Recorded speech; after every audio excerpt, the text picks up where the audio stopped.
presentation from Northeast Revenue Service regarding a hybrid model of delinquent real estate tax collection. They would like to present to us, and we have Robert Hart and partner. Thank you. Good evening, board. I'm here representing Northeast Revenue, your delinquent tax collection service.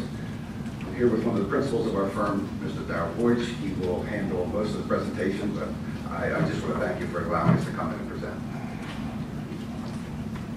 Thank you very much for having us this evening. Just want to give you a little information about the hybrid model, a little about delinquent real estate tax collection. In January of this year, we were approved by Lehigh County unanimously to run the Lehigh County Tax Payment Bureau.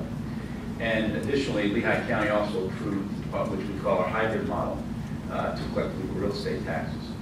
And essentially, what the hybrid model allows for, it allows for a collection of delinquent fees or real estate taxes under two different acts.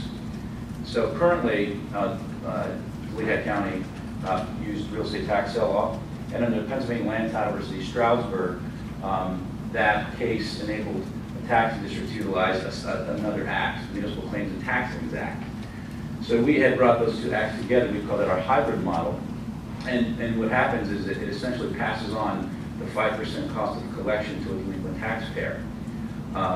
So in your case, that would equate to approximately $75,000 to $85,000 in additional revenue, because currently for every $100 you're receiving $95, so that 5% commission goes to run the tax sale bureau. But again, from that case I mentioned earlier, the Municipal Claims and Taxings Act allows for the cost of collection to be passed on. So that 5% is viewed as a cost of collection by the courts, and they allow this 5% to be added on. So essentially, it increases the funds that you're going to receive annually. It also will accelerate the funds. The funds will come in a little more quickly. And so we rolled this out originally in Montgomery County, and the results were very, very strong. It was very successful. Matter of fact, we were interviewed in Philadelphia Inquirer, and the Pew Research Group actually interviewed us to discuss how they could help increase and improve collections in Philadelphia, which is a real mess. Very importantly, though, at the end of the day, we're looking to collect your funds. I mean, that's what's very important. Obviously, all taxing districts in Pennsylvania, but by the same token, there's a balance. We're not aggressively, no more aggressively than before, trying to sell people's properties. That's not what we're here to do. We have all different kind of payment agreements, and payment plans, and hardship plans, and plans for senior citizens. So we encourage folks to get on payment agreements of some sort if they're having some trouble in making their payments. And there's even agreements whereby if they can't meet one of those requirements, we would actually go to a taxing district and sit down and say, hey, how can we work this out for this taxpayer? So we're really looking to help citizens pay their taxes. We make it very convenient for the taxpayers. We take credit card payments over the phone, online, in person. In most of our markets, we take payments at bank branches. We find that it's easier for folks. Sometimes they can't get to one municipal building. There's no parking, so bank branches are geographically throughout different areas. So we will be rolling that out in Lehigh very soon. So that's pretty much the gist of it. It helps. It's a tool that helps increase collection, and also that 5% now comes back to you. So if you have any questions, we'd be happy to answer your questions. Questions, Dr. Barker? You touched on it in your talk, and it's talking more in the documentation we got about protections that Lehigh County passed for senior citizens. Can you say a little more about it? It says the senior citizens. There's the elderly. It's the senior citizens. What's the name of the act here? It's the Senior Citizens Rebate and Assistance Act.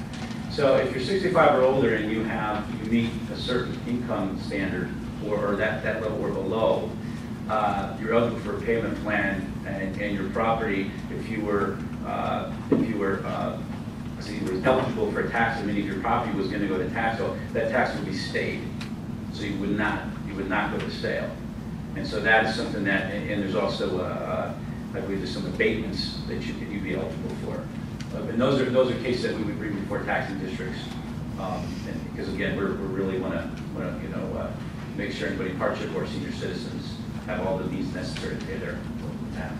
And I will add that when we came into Montgomery County and Luzerne County and Lehigh County, we really looked at it in a far different way. In the past, there was always a fear of selling a home, and that was thought to help bring in the delinquent taxes. We really changed the tone. Our office, our staff, it reaches out proactively to residents they see having problems. And our tone, our mission is to keep them in their homes. So we go through a list to keep them in their home. Eventually, there are some homes that some residents that can't or should be in their home at a certain period. And we work with the school districts and their municipalities on a case-by-case basis if need be to deal with those. But our real mission is to get them on payment plans, to bring the school district and the residents, the taxpayers in that money that is needed. But at the same time, try to do everything we can to keep people in their homes. Ms. Hodges? Yes, could you just maybe summarize what the process looks like between what's happening now and what it would look like if we went with a hybrid? Sure, great question. The one difference would be, if you go above and beyond, the 5% is the main difference for you financially. Taxpayers would receive a notice that there'd be a grace period. Okay, so typically that we leave that up to the taxing district, 30 to 45 days grace period. So they receive a notice that would say, a courtesy letter saying, you were delinquent on your real estate taxes, and if you don't pay by this date, then a 5% cost of collection will be added according to the Municipal Payments Tax Liens Act. So there's a window that they have to know that this is coming. And then if they don't pay during that 30 to 45 days, then they'll be in that pool that people are still delinquent, and then they'll get sometime thereafter they'll get another notice saying you're delinquent, you're eligible, your property may be lien, just like if they had a sewer a delinquency or any kind of municipal fee. That's the same act under which we collect this Municipal Claims and Tax Liens Act, which liens are filed. So they would get notices according to the law, and I'll make it real clear that, again, as Bob said, our mission is to sell homes. It's to help people pay their taxes, and so we will give them all the different notices that's necessary and all the payment agreements. And we will not file, if you enter a payment agreement, we will not file the lien. So we encourage people to get on payment agreements if they can't pay, and then they won't have that lien filed against them. So there's time period that they know it would be filed. So that's really the difference, is the notice of filing with potential lien, and then payment agreement, and hopefully they stick to the payment agreement, not be default in the payment agreement, because that's what you do. And we follow the law to the letter of the law, regardless of what act we're utilizing. So anything the law provides for hardship plan, we really uncover that stuff. But at the end of the day, I mean, will there be some property sold? Yes, because at the end of the day, we have to abide by the law. We cannot not abide by the law. So, and there's folks who work the system. I think one of the things we've done, over time, is we've been able to identify different individuals and businesses that know how to work the system. We kind of, take that off the table. They can't really work the system with our firm. We make sure that we if you're in bank, a lot of folks, we had a property in Montgomery County that was delinquent since the mid to late 80s. From filing bankruptcy, the person never paid taxes since the person bought the property. And rolled it, thought one day I'll sell this for millions of dollars, and just never paid. Well, we have a central counsel, or we have in-house counsel, and we stuck with it, and that property paid off in the last 6 months, about $400,000. So, it's the kind of service we would provide to folks. And ironically enough, the owner of that property was a collections lawyer. Right away, the system. Yeah, right. Sure. Mr. Fowler? Would it be unfair to characterize your firm as a legal firm that specializes in municipal collections? I don't think that would be. I would say it's a collections firm that is an affiliate law firm that has in-house counsel. Northeast Revenue is not a law firm. It's a Pennsylvania municipal fee and tax collection company, and then we have in-house lawyers, but we also affiliate with a law firm. Okay. First question, these letters that you sent out for collections, are they sent out certified mail? Whatever the law provides for, so under the real estate tax sale law, your first initial return claim is required to be certified. Your first notice of sale, that's notice of an upset, in your second year delinquency, you're required to send a restricted mailer to each owner. So if there's 2 owners or 3 or 4 owners, each individual owner is getting restricted return claim mailer. Well, what I'm talking about is what mailings are covered by proof of delivery from the post office, an independent party. Return and claim and the sale notice. Those are the 2, most prolific ones that we send. Large majority of certified mails we send with return proof. Okay, but is it possible that say a taxpayer is moved or something like that, and without Yes. sending it by trackable material, there's no proof? They're all tracked. If they're returned undeliverable, we're required to search. To search for different addresses. So we keep a file of all those properties where the restricted mailer came back or the certified mailer came back, and we keep a file on every one of those properties, and we actually go out and search for that address by calling the assessor's offices, using Google, the Yellow Pages, all different redondancy searches to try to find a true address for that person. Yeah, but you just said that some of your mailings are not sent out by tracked mail. And I'm All the certified are. Well, certified or tracked, I understand that Yeah. part. But what I'm talking about, is it possible for a taxpayer to have something delivered at its old address, for example, and the person who's currently at the old address doesn't do anything with the envelope, rips it up because it's not theirs and so forth, and there's no proof that it was delivered to the taxpayer? That's what I'm concerned about. Well, I would suppose something like that could possibly happen, but that property would then be posted. So on the posting, if the person who's living there is not, somehow the title didn't transfer and that the new owner didn't transfer over, then via that posting, that's posted by a constable or sheriff, that would say, oh, he's posted my property, this is the wrong name, it would get stopped there. Or at the sale, it would get stopped, from, if the taxpayer should have proved that they had, purchased property and the taxes were from the last owner, then it would be resolved there. Okay, but I'm talking. We don't see that kind of thing. I mean, I think we may have had one issue where the person was saying they didn't get notice, but they did. We proved that they received notice. But other than that, I mean, the act really tries to cover that. The law tries to cover that, by having repeat notices and certified mail restricted, certified mail and postings. They kind of really, beat you to make sure that you notice and postings, and you have to advertise in the newspaper. So there's every kind of opportunity for a taxpayer to know that their taxes are delinquent. And I will add, if there's even a hint, I mean, there are certain properties when the sheriff goes out, you can't find, there's no obvious property line. And anything that's even slightly ambiguous, we come back and we take that out of the sale and we do more research, because we're not, that's not something we look. Well, okay, I'm just saying that in a previous jurisdiction, not Pennsylvania, I was familiar with something called sewer service on a lot of these cases. Mm-hmm. That's where the person supposedly having to send the notice just dumped it somewhere, and it never really got to that person. Yeah. Or all of a sudden they get a lien, and they really didn't get the notice. Yeah, that would be one of my concerns. Right. All right. Do I understand the financial model correctly? Under the present county bureau, they have a 5% collection fee, but that comes out of the tax amount. It comes out of what is remitted to the us. school district. Okay. So under this new arrangement, what the first thing we would see is that the district gets the entire amount, you're saying? Yes. Okay.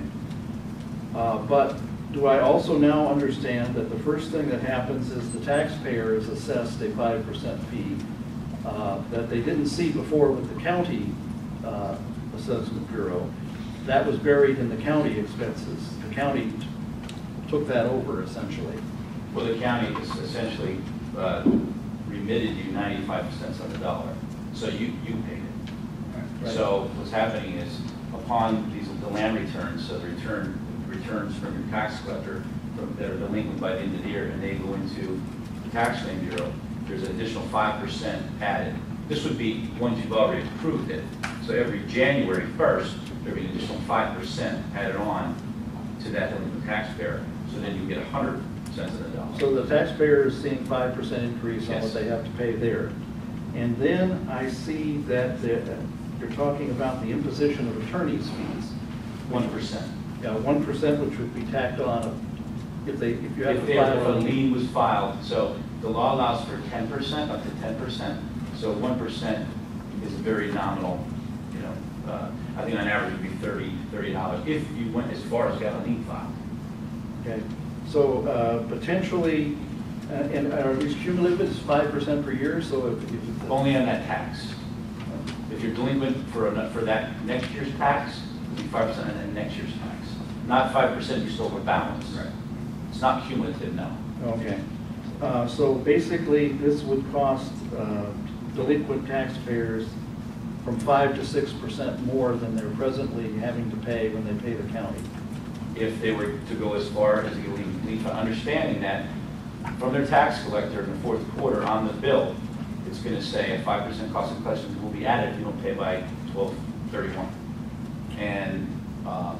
And then the other 1% would not be assessed until, if you don't pay it until like May, say May or June, so you have almost, say, 5 to 6 months of every year to pay that, then you'd have the 1% added, which gives about $30. For the average tax bill here, it would be about $28, $29. Okay, and if we don't approve an ordinance going to this hybrid model, what is the impact on taxpayers of you taking over the services of the county tax collection bureau? No change. We still are the agent for the Lehigh County Tax Claim Bureau. This is just an additional tool that you can utilize. You do not have to try the model. Okay. And so the fees in that particular case are still under the same arrangement, that is, that 95 comes back to yes. us and 5% Goes goes to run to the you as the Operation agent. Protection Bureau. That's according to real estate tax law. We've had these, and we've had these same thorough discussions with every municipality we go into, so we understand, all the nuances. Many of the people at the boards we dealt with, eventually they saw it as, right now, you're getting 95%, so really the taxpayers who are paying their taxes on time are really making up that 5%. They thought, well, the delinquent taxpayers should be the ones making that 5% up, not the taxpayers who make their payments on time. So that's, I understand the And argument. they're great questions. It's something you need Yeah. to really look at, and you might have more questions after this evening. You're welcome to ask us. Montgomery County, it was a period of time that they, different tax districts wanted to understand better. But out of 65, I believe, or 67 taxing districts, I think 65 are in hybrid. And the other two just for, just digging around with it, I guess, but no substantial reasoning on that. Okay, thank you. Thank you, Mr. Shaw. Other questions? Ms. Fuller? Would it be fair to say that you were making a courtesy presentation to us this evening? That you made arrangements with Lehigh County? Lehigh County has hired your firm to provide this service, and you are coming here to explain to us how it has worked. That would be correct. So we can't change your form of operation because it's coming from Lehigh County. Well, right now, in Lehigh County, we are operating the Lehigh County Tax Claim Bureau under the real estate tax sale law. So just like Lehigh County operated the Tax Claim Bureau under the real estate tax sale law, there's no change. We're just going to say, if you'd like, you can enact this hybrid model, and it would do all the things we talked about. If you decide not to, then we're just going to operate just like we normally do. We'll send our return and claim. There will be not, the 5% would not be assessed, 1% would be assessed, and we would just operate as we normally would as agent for the Lehigh County Tax Claim Bureau. it's really just getting the school district the extra 5%. You sort of answered it, but I just want to clarify. Based on it, that all the provisions for the tax sales aren't changing. No change. whether or not we adopt the hybrid That's model. right, What's that's right. changing is the ability to put liens on properties to collect this additional 5% from the taxpayer, which then It's a little more than that, Dr. Bacher. So if we adopt the hybrid model, that means the delinquent taxpayer would be assessed 5% penalty on top of the taxes they owe. they So- do that, yes, I understand. Right, whereas under the current model, that they're not. They just pay the full amount of taxes owed and no extra. I was making the point that 5%, you put a 5% lien on the property. Not a lien, there's a 5% assessment that goes on in January. Just like there's a penalty that comes in, a 10% penalty, there's also a 5% now cost of collection assessment that goes on in January. Whether there's a lien or not, 5%. Now, they have the ability to pay that off and not incur that extra 1% as a lien, but that'll go on in January. And if they don't pay it off, eventually they have a lien. They would have a lien on it. If Full they didn't come to get tax bill. yeah, if they didn't get a payment plan, they would only get a lien on what's in the hybrid model, not to get confusing. So let's say your school tax, we'll see that Lehigh County's in the hybrid, so you get a county tax, they're both in the hybrid. But let's say the county is not in the hybrid. Let's say they paid their county tax. So you pay your county tax, you only get a lien on that amount. You get the 5% assessed on that amount and 1% assessed on the amount of the school tax only, if they had already paid, or if we were in a county where they weren't in the hybrid, which we don't have that, so. The questions? Yeah, I have actually a couple of, the materials that we were given about this information. It talks about the costs of collection being passed on to taxpayers. So there's obviously a postage cost for mailing a certified letter. There's a postage cost for doing the restricted mailings. There's handling costs to prepare the letters to send them out. Right. There's staff time to prepare all the documentation. How does that get paid? That's from the 5% according to real estate tax sale law. All right, so And we we don't utilize actually- those same costs as Lehigh County. Okay, so the 5% actually doesn't necessarily come to the district? Is 5% less whatever collection costs are incurred, or? No, the 5% in whole will come to the taxing district. The 5%, okay, the taxing bureau is still getting 5%. Okay, to run the taxing bureau. There's additional 5% assessed, so you get your 5%. And then in Pennsylvania Land Title versus Stroudsburg, call that cost of collection. Okay, I guess I'm confused. Now, let's just say, take a hypothetical model. There's a tax bill for $1,000, just for nice even numbers.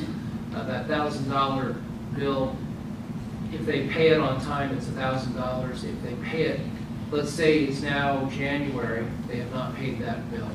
How much will they end up paying? $1,050 with 5%? And then where did those costs of If there's a courtesy letter, some sort of letter is sent, or if there's a return claim sent, or when it gets returned in, there's return claim fees. I think it's $5 and then $20 for tax after that.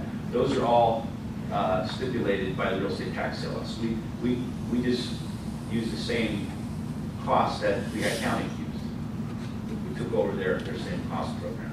Right, I'm just trying to figure out how If the, you put on, if it costs you, X dollars to advertise for sale, or to purchase sale, that cost will go on to the delinquent taxpayer, and it only gets repaid when they pay.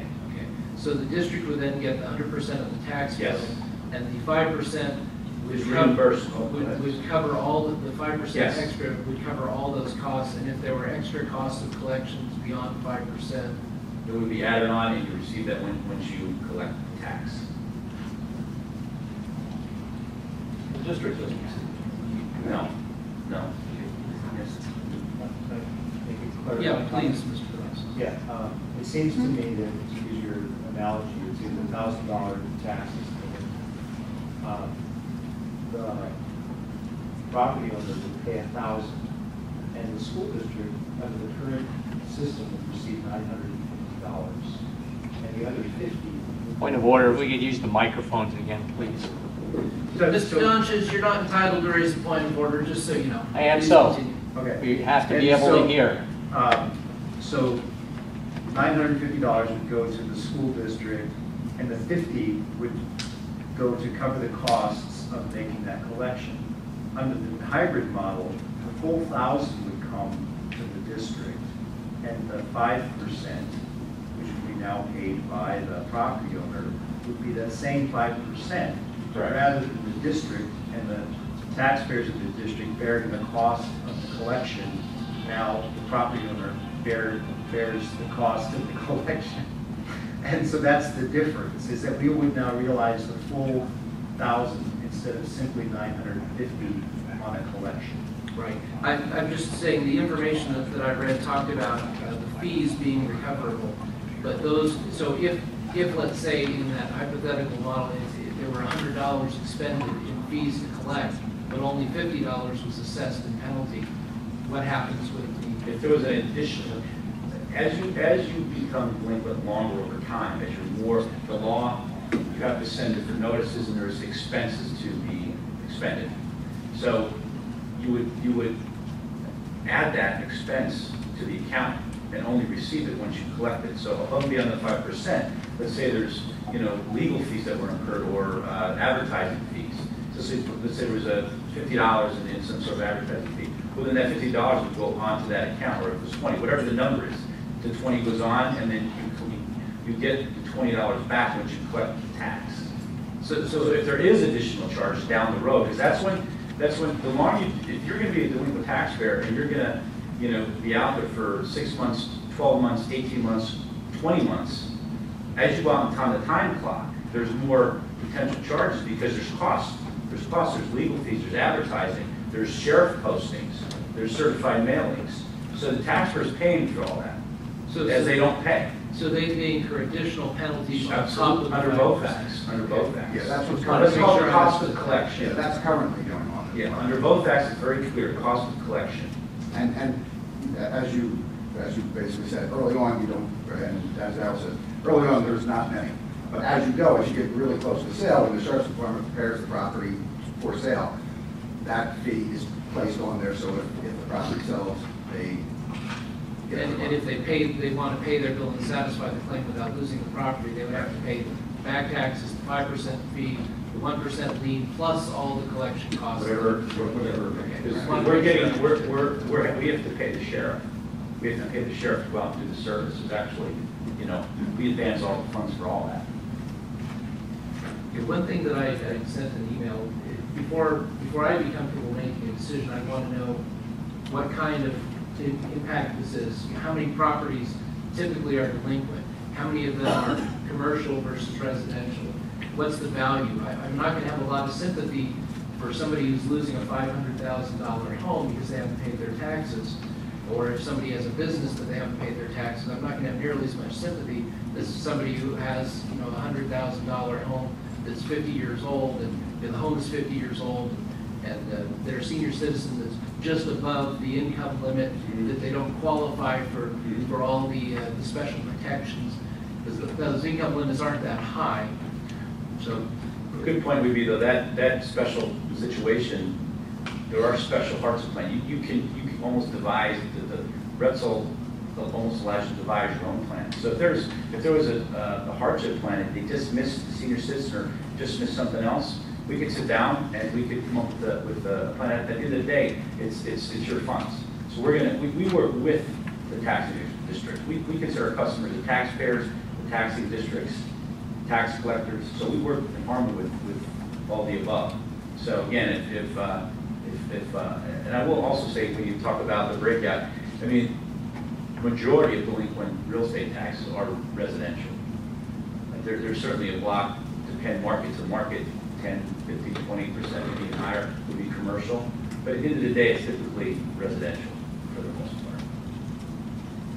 So when we do We decide. had passed that on.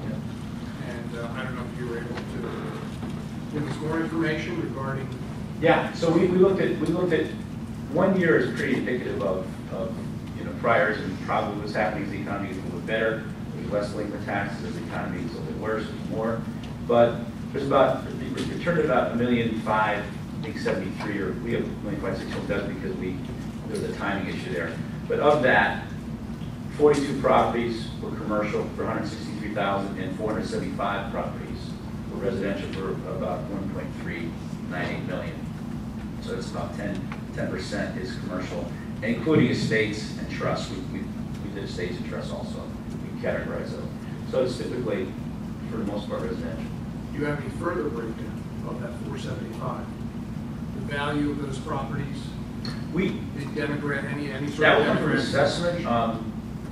We could probably go to assessment and get some research done. That's not kind of what our database holds, but we could certainly, if given a little more time, we could try to find. What's your main issue? You want to see the value of those properties? Yeah, what I'm suggesting is seeing the spread of those values. So I think what I did was I took the outstanding divided by the number of properties, and it comes to about $2,800 in tax. If that $2,900. Right, well, averages can be deceiving, right? So Absolutely, but if you've got a whole bunch of homes that owe $500, then you've got a few homes that owe $10,000, you know, the average looks a lot higher than. I eyeballed it, and to use a fancy word, the standard deviation seemed pretty tight to me, so we could do that. But you have 475 properties, which is a pretty, big number. And remember, all the commercials are extracted out, so you don't have. There's properties that owe $20,000, $10,000, the bigger commercial.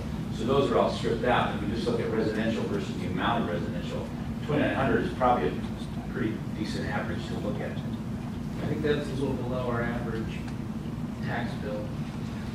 So that would kind of indicate that the less valuable homes are more subject to this. But I would interpret that. It's not just. Are these numbers that you requested, will be specific for East Penn? Yes. Yeah, the rest of the county is irrelevant to our decision. Other discussion, Dr. Munson? Well, I guess I didn't understand your response to Dr. Schiller's question about the demographics. Is it possible to know, for example, what proportion of those delinquent tax bills are from single-family homes for whom the owner is a senior citizen? We don't have the information. I'm not saying it can't be gotten. We don't have the information at our fingertips. Our information comes from the assessor's office, and then from the taxing district. We get data files. So whatever's in that data file, we upload that into our system. So if it has information, we have it. If the information we get from the county has it, we have it. If not, we don't have it. So again, that's not what we have, but if it's out there, I mean, we just have to try to, we were going to get PIN numbers for single family. What was your criteria again? Well, I mean, the specific question I had was what proportion of our delinquencies in this district are from property bills for single-family homes owned by senior citizens? That's something we can work on and try to find that information. Yeah, we can do that. And remember, we'll give you the example. Norristown, those demographics a little bit lesser income, and we do a real nice job of serving those customers as taxpayers with payment agreements. I mean, we really, we actually have our guys that go and if somebody can't make their payment, they'll drive to their house and pick it up and kind of thing. We do that kind of stuff. But that's what the payment agreements and hardship plans are for. I mean, typically, if you're not paying your delinquent taxes, you're having some sort of financial problem, or you're working the system. But most of the issue is you're having some sort of financial issue that you're not paying your taxes on time. So that's why these payment agreements are so important when we administer them. Very astute. And our next board meeting is June 8th. Mm-hmm. If you could dig deeper and get us some If you want to get a grasp information. of what your delinquent taxpayer would Exactly. We want to know a little bit more about the people that this would be affecting. Right. And if you can give us more Great idea. information, that's going to help the board make Sure. the decision in June 8th. Sure. Again, this is, as you said, it's just a courtesy presentation, just to let you know what is out there. And then you guys, we'll get you as much information as we can. You guys can. And I'll add one last thing. Just to clarify, the payment plans, those are going to be in effect, whether it's the real estate tax sale law or the municipal Claims and taxes and taxes. Yes. That's a mouthful. So that will be available to taxpayers no matter what. It's just a question of whether we want to pile on, right? So on the one hand, you've got, should the tax-paying residents of the district be required to pick up the slack of the collection costs for those people who aren't paying? But on the other hand, people who are already struggling, do you want to pile on additional burdens that make it even harder for them to meet their obligations? And so that's a balance that I think if we understand the kinds of properties that affects and whatever demographics we have, that'll help us make a decision of what's the right approach for the district. One more thing on payment plans, not to be confusing, but under the real estate tax law, which you are operating under now, you're not eligible for a payment plan until the second year of delinquency, because the property cannot go for sale until the second year of delinquency.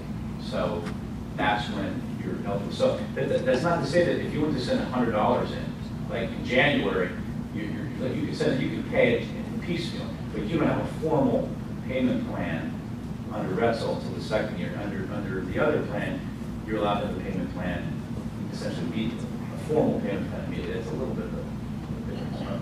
But we will certainly get some better demographics.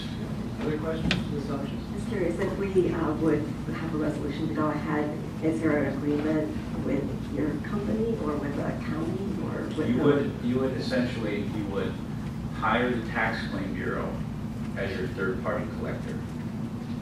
You would remain with the Tax Claim Bureau, but then you would additionally, you would hire the Lehigh County Tax Claim Bureau / as your third-party collector under the MCTLA. And I think yes, we can circulate those as well, so see what exactly the legal language. Other questions? All right, gentlemen, thank you very much. Thank you very much. Appreciate your time.